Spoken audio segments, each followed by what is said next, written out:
Okay, I've also included here a very long example of what you can be doing with using a lot of time series data. This is something that closer to what we might do in a SAC situation. So here, unemployment figures have been collected over a 5-year period and presented in this table. It is difficult to see any trends other than seasonal ones. So you see here, I've got, the 5 years, and it's been broken down into literally the 4 seasons. There, I've put all that data into my CAS calculator, and you can see it there. You can't see what's happening underneath. That this data is so seasonal, those fluctuations. It's just overwhelming. We can't see really what's happening underneath. We might, have a bit of a guess. We might think that underlying that trend is going up, but we can't really be sure. And that's why we need to deseasonalize this data to smooth it out so we can really focus in on that trend and then get ourselves a trend line. So, lots of things to do here. First off, we've got to calculate the seasonal indices. So, we've got to do that for each year. We've got to find those for each year, find the yearly average, and then find that seasonal index for each of those seasons. And that's what I've done here. I've taken the 4 seasons for the year and come up with that yearly or seasonal average, that season average for the year for 2015. Here I found the seasonal index for summer for 2015 by taking the actual and dividing it by that yearly average. I've done that for all 4 of those.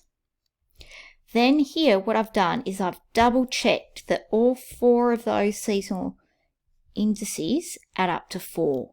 Remembering that if you're breaking up a year into 12 months, so you're finding 12 seasonal indices, they all have to add up to 12. Here we're breaking it down into 4, so all those seasonal indices have to add up to 4. So you then repeat that process for each year. So each year I've got to find that average, that quarterly average. Then I find the seasonal index for each of the seasons for each quarter for that year. And there it is, all in a table for us. So if we wanted to double check that, we could note that each year adds up to 4. Okay, so when we've got more than 1 year of data, remember that we can't just use that individual year. We've got to take that average over the entire time we have data for. So I can't just use the 2005 seasonal index for summer. For summer, for any time we have summer, I've got to find the average seasonal index over those 5 years.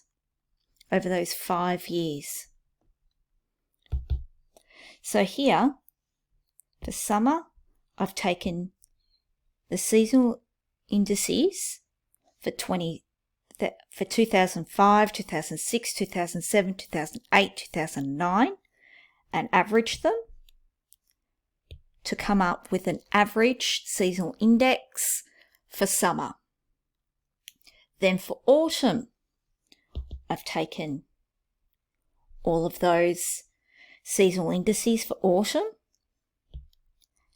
and averaged them to come up with that average seasonal index for autumn.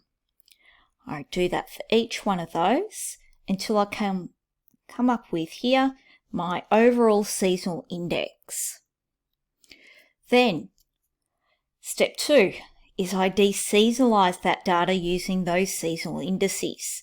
So these are the seasonal indices that I use to deseasonalize my data. So I take the actual data, divide it by the seasonal index to come up with the deseasonalized value. The actual data divided by the seasonal index to come up with the deseasonalized value. I do that for every single one. Yes, a lot of steps here. So here are all of our deseasonalized figures. So using all of those figures, all of those, I could pop those into my CAS calculator.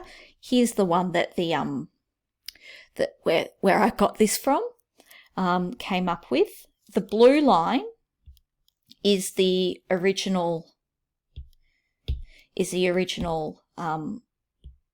actual data with all those fluctuations. Okay, so you can see, the peaks, the troughs, and how it repeats with the seasons. Then this red line is the seasonally adjusted, or in other words, deseasonalized. So while there's still some fluctuations, you can see it's been greatly reduced, hasn't it? Been greatly reduced in comparison to what was happening before. Now, it is a little bit hard to see, but it is a bit clearer to see that there might be a slightly upwards trend. There may be. What we can do, here I've popped it into my CAS calculator, and that's just the deseasonalized. And it's a bit clearer here with the scale and things. But overall, the trend is going up, isn't it? The trend is going up. So if this was sales, that would be good. But this is unemployment, so that's probably not great. But we can see that trend going with far more clearly now that we've gotten rid of all of those violent fluctuations. Here they are together on the one CAS line, so you can see that comparison there, and you can use your CAS like this to compare the actual to the deseasonalized. Now, I've already used the words here, trend line. Now, how do we get that trend line? We're going to use our good old friend, our least squares regression. We're going to do that next.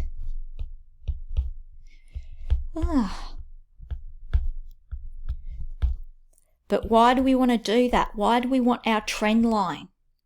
So that we can make predictions for the future. So if we can make those predictions for the future, we can plan for the future. And that's what we want to do. So that's going to be our next step, is looking at making those predictions.